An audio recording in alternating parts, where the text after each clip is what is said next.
Well, hey there, great to see you. I do hope that you are well. I'm Kirk, welcoming you back to the channel, and today it's time for another Can We Fix It, where we take a model locomotive that's a little bit down at heel and try and fix its woes and get it back up and running. And I'm delving actually into models from my childhood.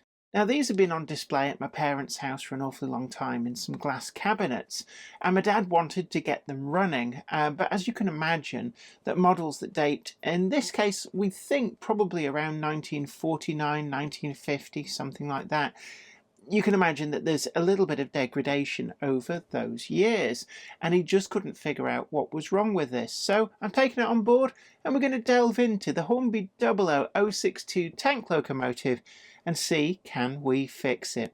But as we go through today's video, don't forget to hit that like button if you're enjoying what you're seeing, and subscribe to the channel if you've not already done so, to be the first to know about new videos as and when they go up. You can also find our full merch store down below, and don't forget your Monday Club badge, which gets you a in-person shopping discount in a multitude of different retailers. And as we always say, support the retailers that support your hobby. Today's video comes in association with Trainomatic, makers of DCT decoders and accessories that are designed by enthusiasts for enthusiasts. Find the full range available to order now at tramfabriek.co.uk. Additional support comes from... This is Clark Railworks, and this is what we do. You'll know us from Ellis Clark Trains, and you'll get the same friendly expertise with us too. We've got a huge range of pre-owned model railways from all your favourite manufacturers, and maybe some you hadn't heard of before. It's the place to come for quality. We don't stock substandard models, and everything we sell is fully tested and photographed by model railway experts. No matter whether you model double O gauge, N, HO or more, we have sought after models from all around the world with new listings added every weekday. Check out what's available now at clarkrailworks.com, and don't miss out on your latest Loco.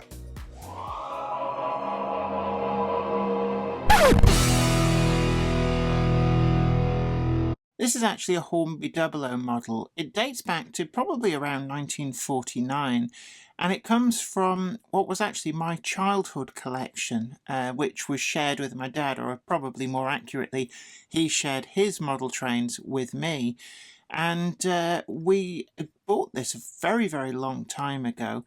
And for some reason it just isn't working. It's lived for the last 25 years in a display cabinet at my parents' house, and my father's decided of late that he's going to service all these locomotives that are in these cabinets that haven't run in a very long time and actually make them run again. And this particular one has eluded him. He's not been able to figure out what's wrong with it, so he's passed it on to me to take a close look. Your father wanted you to have this when you were old enough. All of these tank locomotives from Hornby Dublo were referred to as an N2, even though, strictly speaking, only the L&ER ones are true N2s, well, as true as this one-piece die-cast body can ever represent. And the original design of these dates back to, I think it's about 1937. They appeared pre-war in both clockwork and electric, and then after the Second World War, only the electric ones reappeared. Now, the L&ER ones and the LMS ones are the most common, although there are rarer versions. So if you have a green L&ER version, they're probably the most common, and the black L&ER ones are actually quite unusual. The LMS ones come with or without serif lettering, and I forget which is the rare one, but one of those is a lot rarer than the other.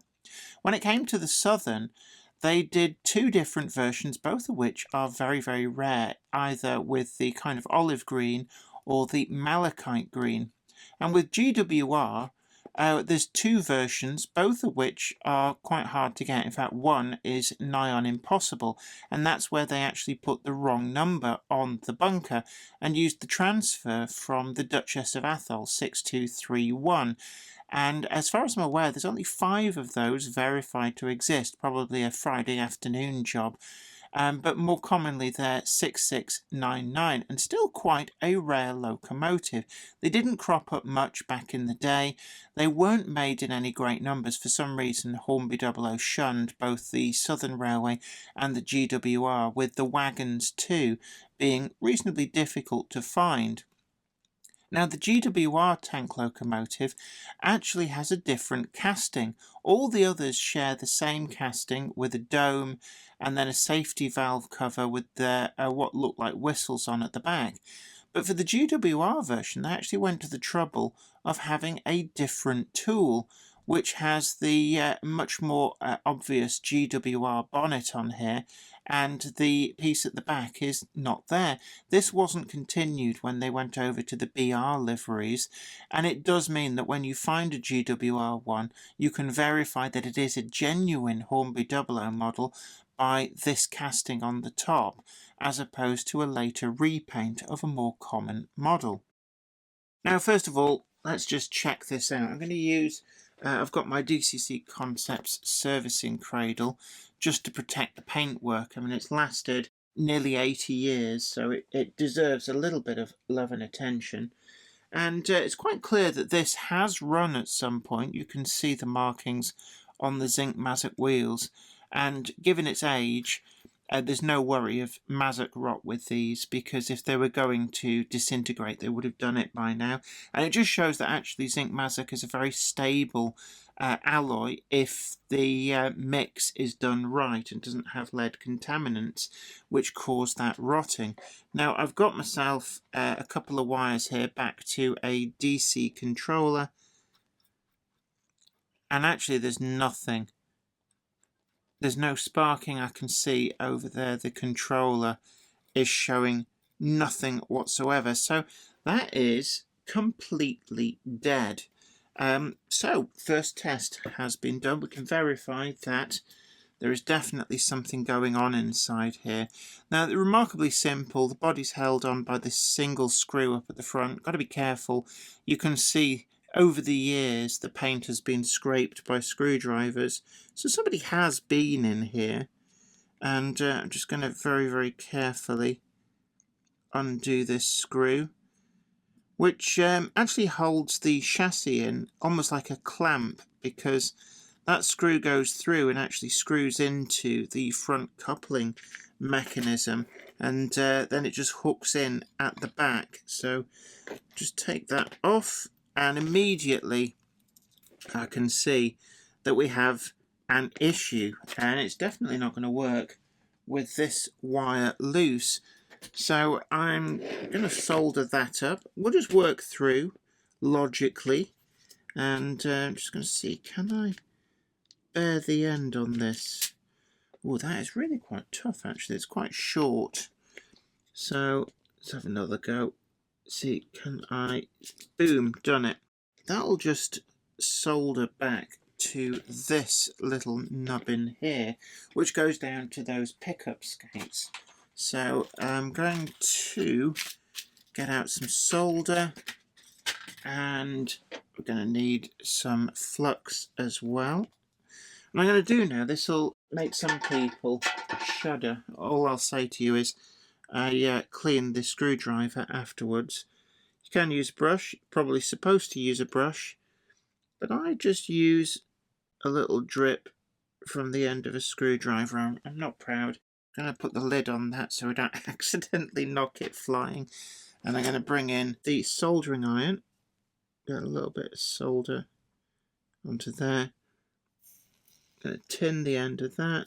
I'll re-tin the end of that as well.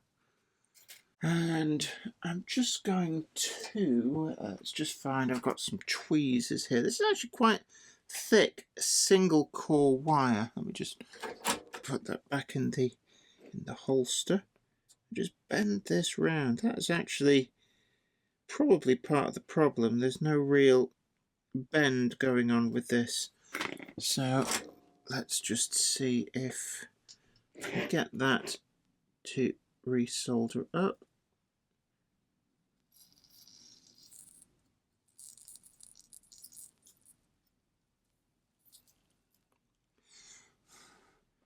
Gosh, there we go. It's not pretty, but that will hold. And just going to bend that up because there's probably no point in having this component on if it's going to short direct and kind of block that out of the circuit. So I guess we can just hold this upside down again just for convenience. It's a little bit difficult with it out of the locomotive, and I'm going to... Ooh! I think that's safe to say that we've got a dead short there somewhere. So, oh gosh, I can smell that ionized particles. So I'm just looking here, and one of the things which is immediately apparent is that if I pull this out, I am not convinced that, just put the spring over there, I'm not convinced actually that that is not supposed to, yeah, I think that's drifted out. It's weird. That's very, very weird. And is that causing the short? There is one way to test this. I can move the brush back in and let's get those wires again. So if that is causing a short, and it is,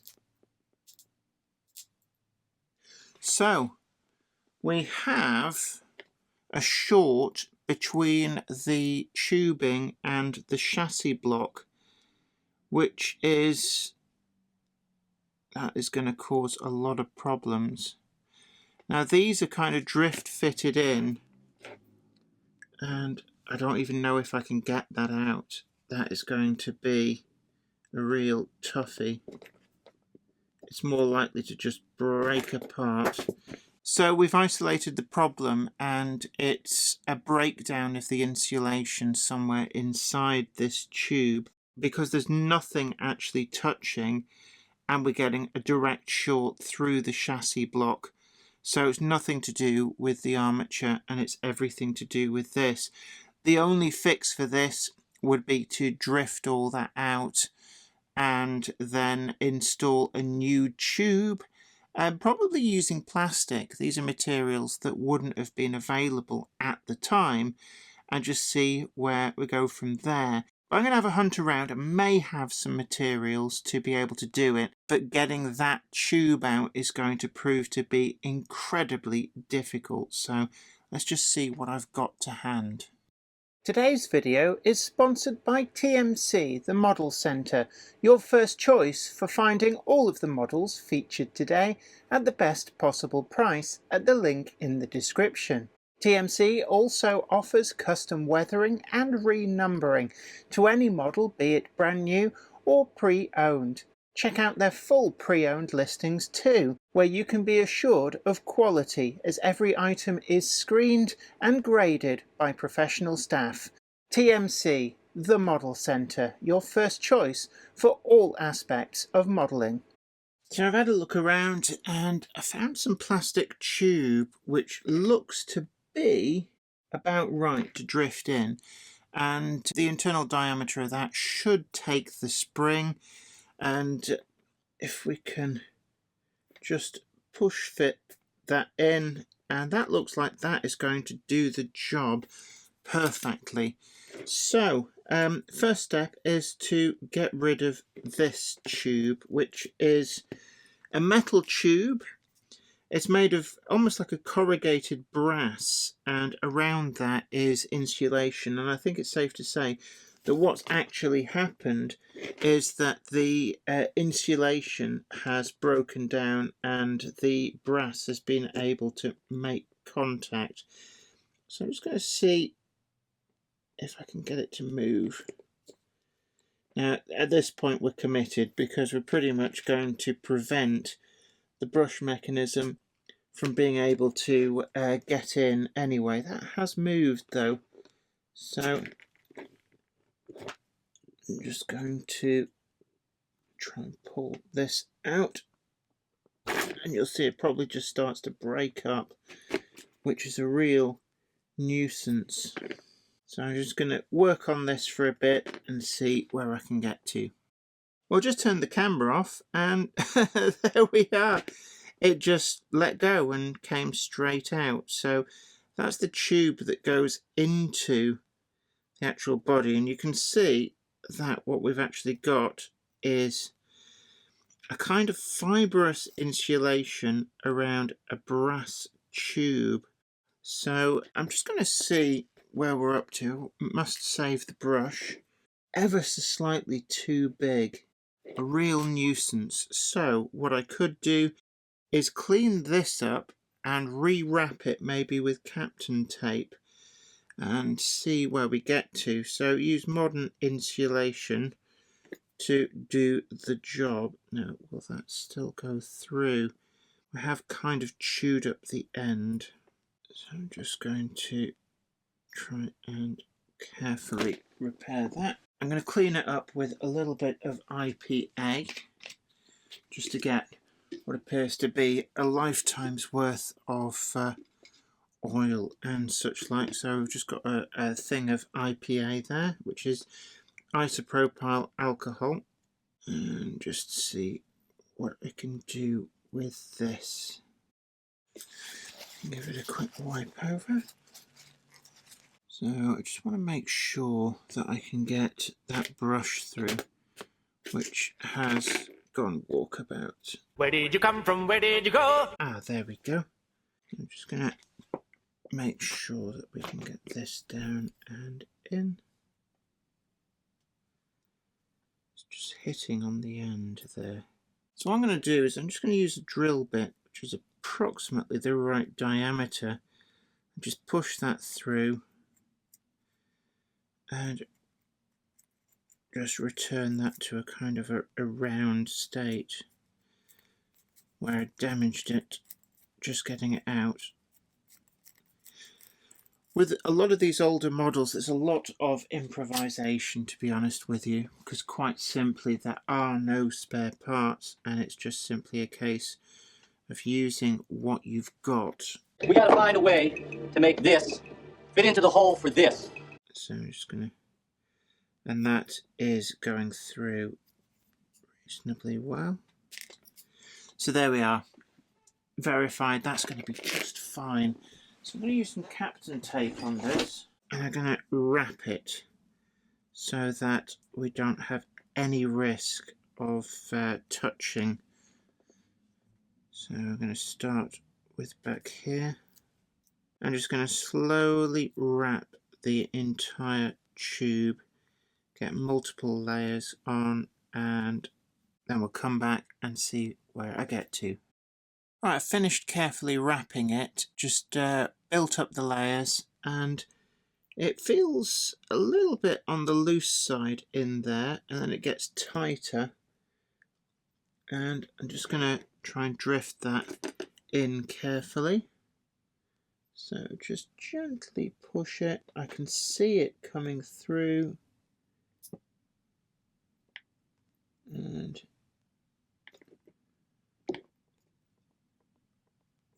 just to there. That looks to be about right. And what I need to do now is put the brush in and the spring.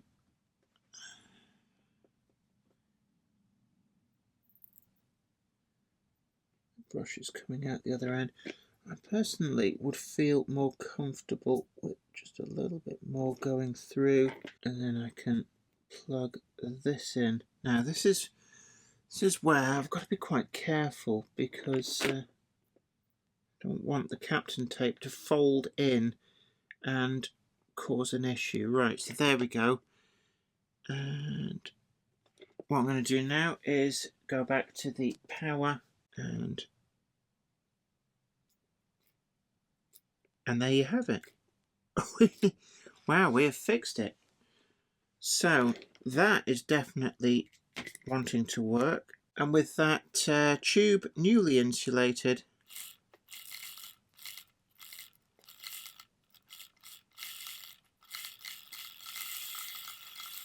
and there we go.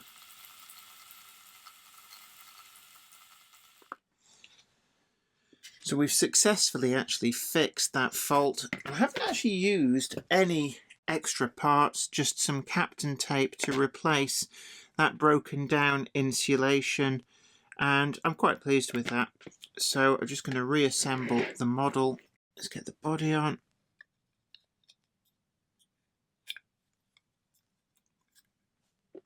And then it's just a reverse process for sorting this all out. So let's get my screwdriver. Just very carefully start to tighten this up. There we go. So again, I'm just going to double check, make sure nothing has shorted out.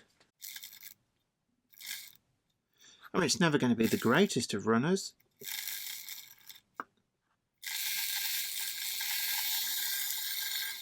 But actually, it's not bad.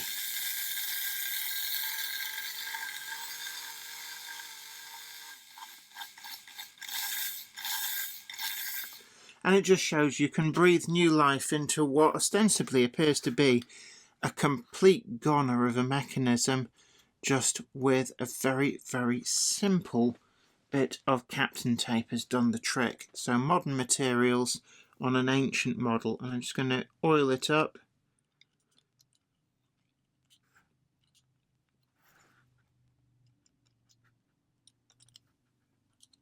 And very importantly, a little bit on the worm and gear. And I'm pretty happy with that. So there we are. A GWR tank locomotive repaired after all these years.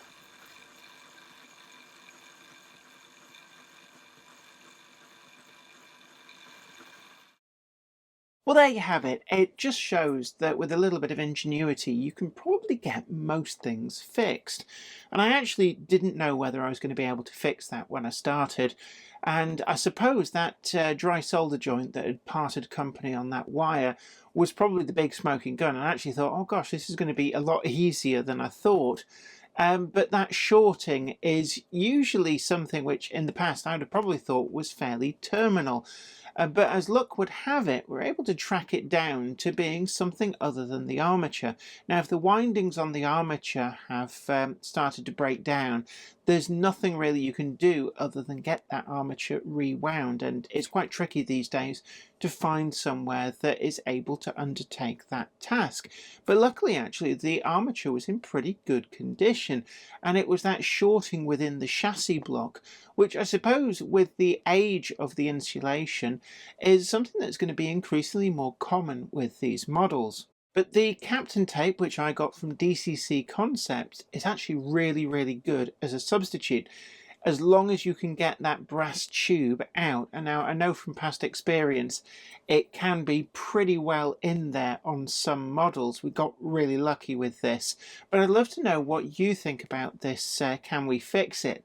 Did you really enjoy it? Maybe you've got Hornby Dublo models, and more importantly, those great childhood memories of Hornby Dublo. Do share them in the comments section down below, and of course, as always, do please hit the like button, consider sharing to social media, and as always, do subscribe if you haven't already done so. Check out the full merch store down below. You can also check us out over on Patreon, and don't forget to get your Monday Club pin badges. It's a great way to start saving today and support the retailers that support your hobby. Until next time, this is me, Jenny Kirk, saying you take great care of yourself. Happy modelling. Bye for now. Today's video comes in association with Trainomatic, makers of DCT decoders and accessories that are designed by enthusiasts for enthusiasts. Find the full range available to order now at tramfabriek.co.uk. Additional support is provided by... This is Clark Railworks, and this is what we do. You'll know us from Ellis Clark Trains, and you'll get the same friendly expertise with us too.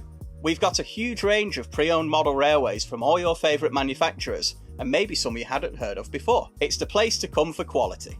We don't stock substandard models, and everything we sell is fully tested and photographed by model railway experts. No matter whether you model double O gauge, N, HO or more, we have sought after models from all around the world with new listings added every weekday.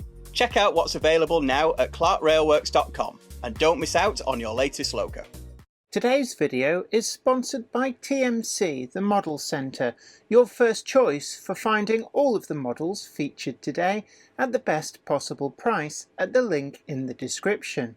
TMC also offers custom weathering and renumbering to any model, be it brand new or pre-owned. Check out their full pre-owned listings too, where you can be assured of quality as every item is screened and graded by professional staff. TMC, the Model Centre, your first choice for all aspects of modelling. I'd like to thank everybody over on Patreon, and an extra special huge thanks goes out to our Patreon heroes. Without you guys over on Patreon, we really wouldn't be able to keep making the video content that you see on this channel. And don't forget that you can also head on over to patreon.com/Jennifer Kirk and check out the different tiers of rewards. Thank you so much. You are absolute legends.